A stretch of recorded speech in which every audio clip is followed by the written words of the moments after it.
ఈ లోకములో మనుషులు తప్పులు చేస్తూ అవి సహజము, సాధారణము అని వాడుకలో వాడతారు. ఇది కరెక్ట్ కాదు కదా అంటే, ఆ లోకం చేయింది నేనేమన్నా చేశానా, లోకానికి విరుద్ధంగా నేనేమన్నా చేశానా, అందరు చేసింది నేను చేశాను. అసలు ఎవ్వరు చేయలేదా? నన్నే మాట్లాడతారేంటి అంటే అది సాధారణం. పాపము నిండిన ప్రపంచంలో పాపముతో బ్రతకటము సాధారణము. నీళ్లలో చేప బ్రతకటం సాధారణం, ఒడ్డున మనిషి బ్రతకటం సాధారణం. కానీ నీళ్లలో మనిషి బ్రతకటం, ఒడ్డున చేప బ్రతకటం అసాధారణం. స్తోత్రం. నీళ్ళల్లో చేప బతికిద్ది, మనం ఆశ్చర్యపోతామా? అరే చేప ఏందిరా నీళ్ళల్లో బతుకుతుంది, మనమైతే చచ్చిపోము, చేప ఎట్ట బతుకుతుంది అని మనం ఎప్పుడన్నా ఫీలింగ్ ఇచ్చామా? ఒకవేళ మనం ఎవడి ముందని అలా అన్నాం అనుకో, వాడు మనం లెగాదిగా చూస్తాడు. ఏందంట చూస్తున్నావు, చేప ఏంది అందులో బతుకుతుందంటే బిళ్ళలో ఆడుతున్నావా అంటాడు. టాబ్లెట్లు వేసుకుంటున్నావా, టాబ్లెట్లు ఏంది, చేప ఎట్లా బతుకుతుంది నీళ్ళరు, చేప నీళ్ళలో బ్రతక బయట బతికిద్దిరా మెంటల్ అంటారు. అది దాని నీళ్ళలోనే బతికిద్ది, బయట తీసే సచ్చిద్ది. కానీ నీళ్ళల్లో బతకాల్సిన చేప బయట కూడా బతుకుతుంది అంటే అది అసాధారణం. బయట బ్రతకాల్సిన మనిషి నీళ్లలోకి వెళ్ళి కూడా బతికే ఉన్నాడు, రోజులు బతికే ఉన్నాడంటే అసాధారణం. అలాగే పాపము నిండినటువంటి ఈ ప్రపంచంలో పాపరహితుడుగా ఒక మనిషి బతకటం అసాధారణం. అది సాధారణమైన విషయం కదా, అసాధారణం, అసాధ్యం. కానీ యేసు బతికాడు.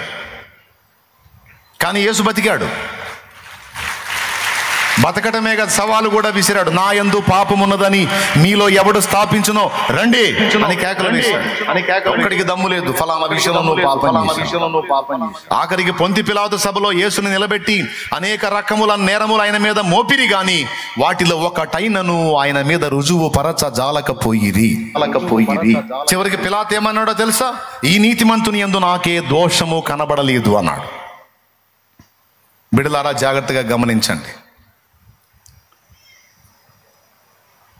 ఈ నీతిమంతుని యందు నాకే దోషము కనబడలేదు అని పొంతి పిలాతు సాక్ష్యం ఇచ్చాడు. యేసు ప్రభువే బాహటంగా మాట్లాడాడు, నా యందు పాపం ఉన్నదని మీలో ఎవడు స్థాపించును అని. ఇప్పుడు మీకు వెంటనే ఒక మాట డౌట్ వచ్చింది. యేసు ప్రభు అంటే మనలాగా ఆదాము రక్తం పంచుకు పుట్టలేదు, పాపపు రక్తం పంచుకు పుట్టలేదు, పరిశుద్ధ రక్తంతో పుట్టాడు. ఆయన బ్లడ్లో పాప బీజం లేదు, కాబట్టి ఆయన పాపం చేయకుండా ఉండటానికి నిగ్రహించుకునే అవకాశం ఆయనకుంది.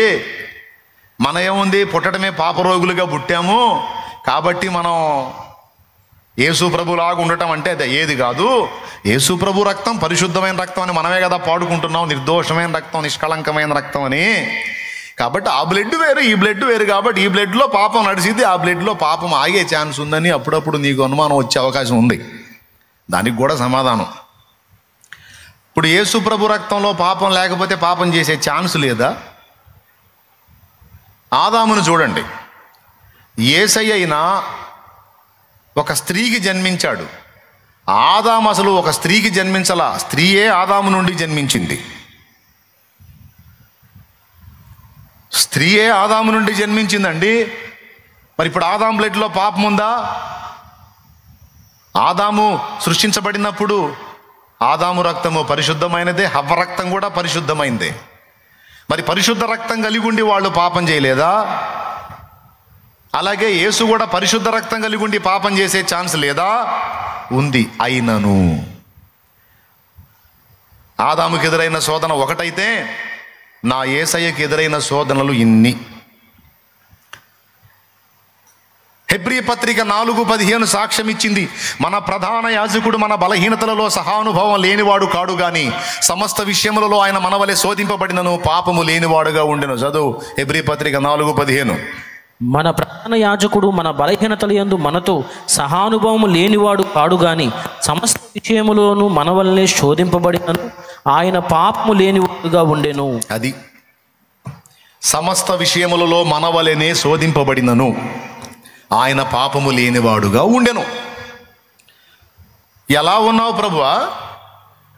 నీలాంటి రక్తమే ఆదాము కూడా కలిగి ఉన్నప్పటికీ నీ ఆదాము పాపం చేశాడు, నువ్వు ఎట్లా పాపం చేయలేదు ప్రభువా, మాకు వచ్చినాయన్నీ వచ్చినాయంటగా నీకు, మరి ఎలా ఉన్నావు అంటే యేసయ్య చెప్పిన సమాధానం యోహాను సువార్త 6:56-57 ఉంది.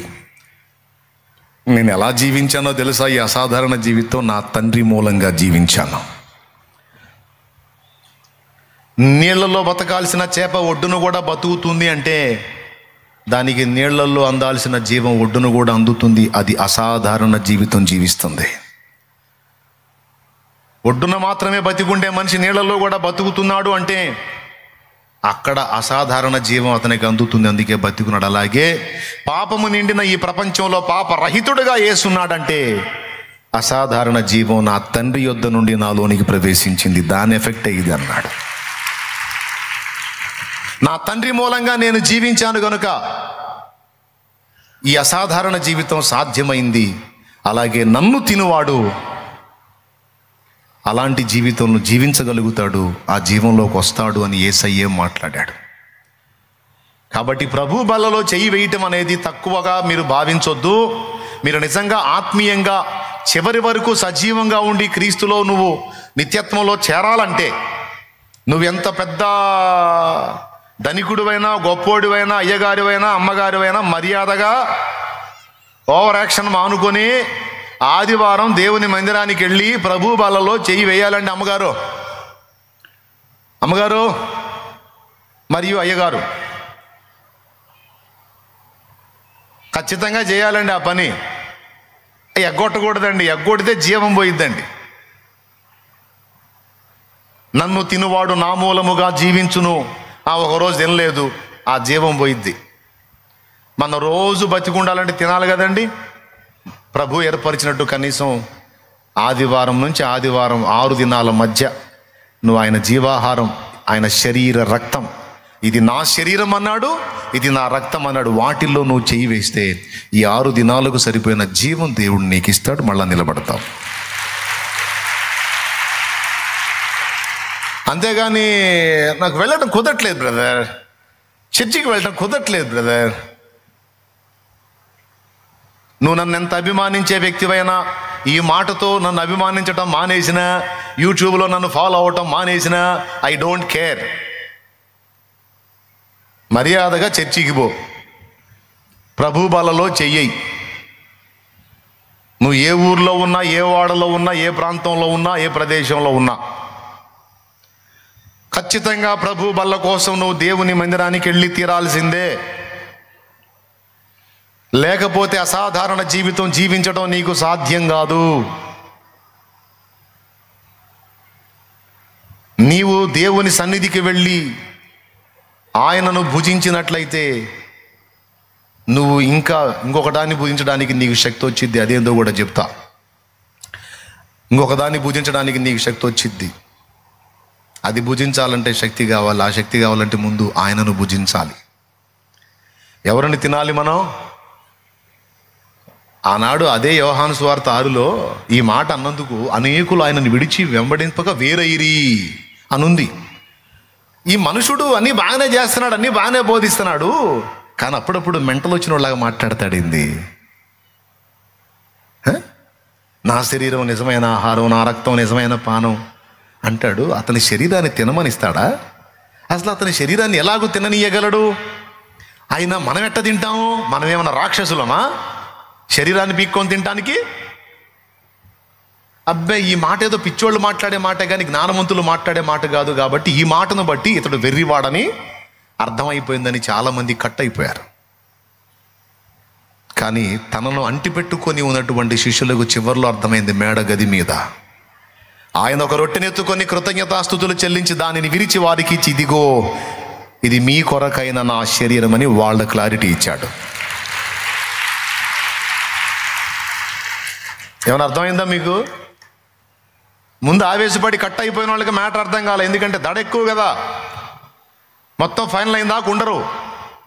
వెంటనే తీర్మానాలు చేసి వెంటనే నిర్ణయాలు చేసి కట్ ఆఫ్ అయిపోతారు కొంతమంది తిక్కలోడు. దేవుడైనా దైవజనుడైనా ఒక అడుగు వేశారంటే దాని వెనక చాలా లెక్కలు ఉంటాయి.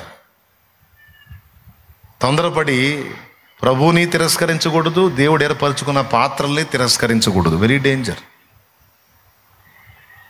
నీకు తెలిసి కొంతే, నీకు తెలియకుండా చాలా ఉంటాడు. దేవుడు ఉంటాడు, దైవజనుడు కూడా ఉంటాడు. తక్కువ అంచనా వేయొద్దు, ఏదో స్కేల్ వేసి ఇంతవరకే కదా అనుకోవద్దు. ఓకేనా?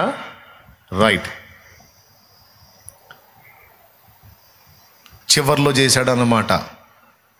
అంతము వరకు ఆయనతో ఉన్నటువంటి శిష్యులకు చేశాడు. ద్రాక్ష పాత్రను ఎత్తుకొని, ద్రాక్షరసపు పాత్రను ఎత్తుకొని, ఇది నా రక్తము వలన క్రొత్త నిబంధన అని ఆ రొట్టెను వారికి ఇచ్చి ఇది నా శరీరము అన్నాడు. ద్రాక్షరసమును వారికి ఇచ్చి ఇది నా రక్తము అన్నాడు. లాంటిది అనలా, సాదృశ్యము అనలా, నా శరీరము నా రక్తము అన్నాడు. దానిలో పాలిభాగస్తుడైతే యేసు శరీరములోనికి పాలిభాగస్తుడైనట్టే. యేసు శరీరమును తిన్నట్టే, యేసు రక్తమును తాగినట్టే. ఎడ తెగకుండా నువ్వు ఈ బాధ్యతను నెరవేర్చి ఈ పని నువ్వు చెయ్యి. ఈ భూమి మీద, పాపము నిండిన ఈ భూమి మీద పాపమును అధిగమించి బతకడానికి కావలసిన అసాధారణ శక్తి నీకు వచ్చిద్ది. ఆ బలం నీకు వచ్చిద్ది. ఎప్పుడు వచ్చింది అంటే, నన్ను తిను బిడ్డ, నన్ను తిను, నన్ను భుజించు, నా రక్తమును త్రాగు, అప్పుడు వచ్చిద్ది అన్నాడు. అది ఎలా తినాలి? ఇప్పుడు ఇందాక నువ్వు తీసుకున్నావు. బాప్తిస్మం పొందిన వాళ్ళు తీసుకోవాలా, పొందిన వాళ్ళు తీసుకున్నారు. ప్రభు బలలో చేయి వేసే వాళ్ళని మీరు గమనించండి. ఎన్ని ఆటుపోట్లు వచ్చినా సరే 6 దినాల్లో వాళ్ళ ఆదివారానికి వాళ్ళు హాజరవుతారు. దాన్ని నిర్లక్ష్యం చేసిన వాళ్ళు అలా వెనకబడి చివరికి లోకంలో కలిసిపోతారు. ఎందుకో తెలుసా? దేవుని జీవం వాళ్ళలో కొరవడిపోతుంది. అలా కాకుండా క్రమం తప్పకుండా మనం తీసుకోవడం ద్వారా దేవుని జీవం మనలో నిలిచి ఉంటుంది. అది నిలిచున్నంతసేపు యుద్ధం కొనసాగిద్ది. ఆ జీవం తరిగిపోయిన నాడు యుద్ధం ఆగిపోయి రాజీ మైండ్ వచ్చింది. ఈరోజు ఎన్ని పడతాలు లెగుస్తా కూడా, వేదన పడతా కూడా దేవునికి దూరంగా లేకపోతున్నావు, దేవునికి ఎడంగా ఉండలేకపోతున్నావు. ఆదివారం అయ్యేటప్పటికి అమ్మో ప్రభు బల టైం అయింది, నేను బలలో చేయాలనుకుంటా పరిగెత్తుతున్నావు. మనస్సాక్షి గద్దిస్తుంది, సైతాను శోధిస్తున్నాడు. ఏ తప్పు చేయలే, పెద్ద మనిషి నువ్వు, ఏ తప్పు చేయలే, ప్రభు మందిరానికి పద, బలలో చెయ్యి అంటే, ఒరే దరిద్రుడా, సైతాను అదే ఒప్పుకొని సరి చేసుకొని పోయి బలలో చేయాలరా, లేకపోతే దేవుని జీవం నాలో ఉండదు, దేవుని జీవం నాలో ఉంటున్నట్లు నేను పరిగెత్తాలి అని పరిగెత్తుతున్నాం. అలా దేవుని శరీర రక్తముల యొక్క విలువను ఎరిగిన వారు, అందులో కంటిన్యూగా కొనసాగిన వాళ్ళు ఎన్ని ఆటుపోట్లలో ప్రయాణం చేసిన యుద్ధం ఆపరు. రాజీ పడరు. కానీ బల్లను నిర్లక్ష్యం చేసిన వాళ్ళని మీరు చూడండి, వాళ్ళ బతుకులు చూడండి. ప్రభు బల్లకు దూరం అయిపోయిన వాళ్ళ బతుకులు చూడండి. ఆత్మీయంగా దిగజారిపోయి, ఆత్మీయ పతనంలోకి వెళ్ళిపోయి, ఎటుపోతున్నారో ఏం చేస్తున్నారో అర్థం కాక, కొంతమంది అయితే పూర్తిగా ప్రభువునే వదిలిపెట్టి లోకంలో కలిసిపోయారు. ఎందుకు? దేవుని జీవం పనిచేయట్లా, కోల్పోయారు. కాబట్టి ఇప్పుడు ఏం చేయాలి? అపోస్తల కార్యము 2:42. ఇంచుమించు బాప్తిస్మం పొంది 3,000 మంది సంఘములో చేర్చబడ్డారు పేతురు ప్రసంగం ద్వారా. వాళ్ళట 4 విషయాల్లో ఎడతెగకున్నారట. అందులో మొట్టమొదటిది అపోస్తలుల బోధ యందును, సహవాసమందును, రొట్టె విరుచుట యందును, ప్రార్థన చేయుట యందును ఎడతెగకయుండిరి అన్నాడు. అందులో 3వది రొట్టె విరుచుట, ప్రభు శరీర రక్తములలో పాలివారగుట. ఎంతమందికి అర్థమైందండి? అర్థమైతే ఇంక 2వ పాయింట్లోకి వెళ్తా, లేకపోతే ఇక్కడే స్టాండ్ వేస్తా. చెప్పండి, నీకు క్లియర్గా అర్థమైంది కదా? స్తోత్రం. ఏమర్థమైంది? నీవు క్రీస్తు యందు, క్రీస్తు నీ యందు స్థిరంగా నిలిచి ఉండాలంటే నువ్వు ప్రభు శరీర రక్తాల్లో, నేను చెప్పానా ఆయన చెప్పాడా? చూడు 55వ వచనం చదువు. బైబిల్ తీసుకొని చూడండి ఒక్కసారి. బైబిల్ తీయండి, కళ్ళు బాగానే పనిచేస్తున్నాయిగా. నా శరీరము నిజమైన ఆహారమును, నా రక్తము నిజమైన పానమునై ఉన్నది. నా శరీరము తిని నా రక్తము త్రాగువాడు నా యందును నేను వాని యందును నిలిచి ఉందుము. అది జీవము గల తండ్రి నన్ను పంపెను గనుక నేను తండ్రి మూలముగా జీవించుచున్నట్టే నన్ను తినువాడును నా మూలముగా జీవించును. అది బతికుంటావు, జీవంతో ఉంటావు. ప్రభు బలలో చెయ్యి వేసిన నీలో క్రీస్తుంటాడు, నీవు క్రీస్తులో ఉన్నట్టు అవుతుంది. ఇదంతా ఎక్కడ చెప్పాడు? ఆయన శరీర రక్తాల దగ్గరే చెప్పాడు. మరి దాన్ని నిర్లక్ష్యం చేస్తే ద్రాక్షావళి నుండి తీగ వేరై ఎండిపోయినట్టు నీ ఆత్మీయ జీవితం ఎండిపోతుంది బిడ్డ. మళ్ళీ చెప్తా, ద్రాక్షావళిలో నుండి తీగ వేరయి తొలగించబడి ఎండిపోయినట్టు నీ ఆత్మీయ జీవితం ఎండిపోతుంది. అలా ఉండటానికి వీల్లేదు. పొరపాటు జరిగిందా? కొంతమంది ఏం చేస్తారు తెలుసా? సైతాను, తప్పు చేసావు కనుక ఏ ముఖం పెట్టుకుని బల్లను సమీపిస్తావు, పాపం చేసావు కనుక ఏ ముఖం పెట్టుకుని బల్లలో చేయేస్తావు, ఏ ముఖం పెట్టుకొని చర్చికి వెళ్తావు అని వీడు ఆరోపిస్తే, నిజమే సైతాన్న, ఏ ముఖం పెట్టుకుని వెళ్ళాలా, నాకు ముఖం చెల్లట్లా, నేను వెళ్ళను, కరెక్టే అని వాడి బోధ వింటారు. ఇది ఎలాంటిదంటే, కాళ్ళకు బురద అయింది, ఏ ముఖం పెట్టుకొని పోయి నీళ్ళలో కడుక్కుంటానంటే మరి ఆడ కడుక్కుంటావు? ఏం పెట్టుకోడు, నీళ్ళు ఉన్నది ఎందుకు? ఇమ్మానుయేలు రక్తము ఇంపైన యూటగున్, ఇమ్మానుయేలు రక్తము ఇంపైన యూటగున్, ఓ పాపియందు ముంగుము పాపంగు పోవును. ఏమన్నాడు? ఓ పాపి, అందులో మునుగు నాయన, పాపం పోతుంది. యేసు రక్తములో అడిగేసుకోమని పిలిచాడు. ఏ ముఖం పెట్టుకొని పోతానంటే నీ ముఖమే పెట్టుకొని రా, ఇంకేం ముఖం పెట్టుకొని వస్తావు? రా, ఒప్పుకో, దిద్దుకో, మారు మనసు ప్రకటించు, సరి చేసుకో, క్షమాపణ అడుగు, కృపను వేడుకో. మళ్ళా నిన్ను తెలుపు చేసి పంపిస్తాడు ఇంటికి.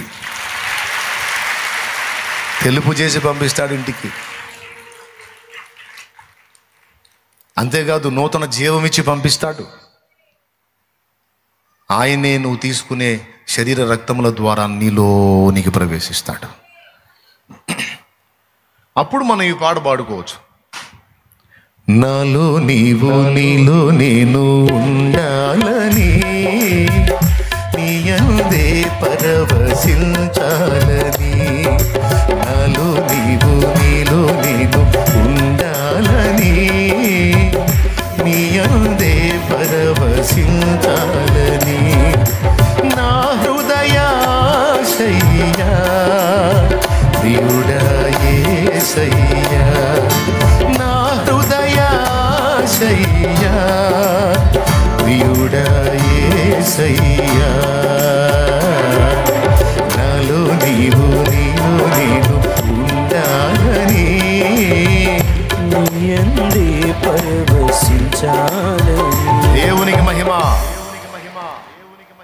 ఇప్పుడేం జరిగింది? నీలోకి ఏమొచ్చింది? ప్రభు బలను సమీపించుట ద్వారా క్షమాపణ వచ్చింది, శుద్ధీకరణ జరిగింది, తెలుపు చేయబడ్డావు. అంతటితో అయిపోయిందా? అసలైంది జరిగింది. యేసు జీవం నీలోనికి వచ్చింది.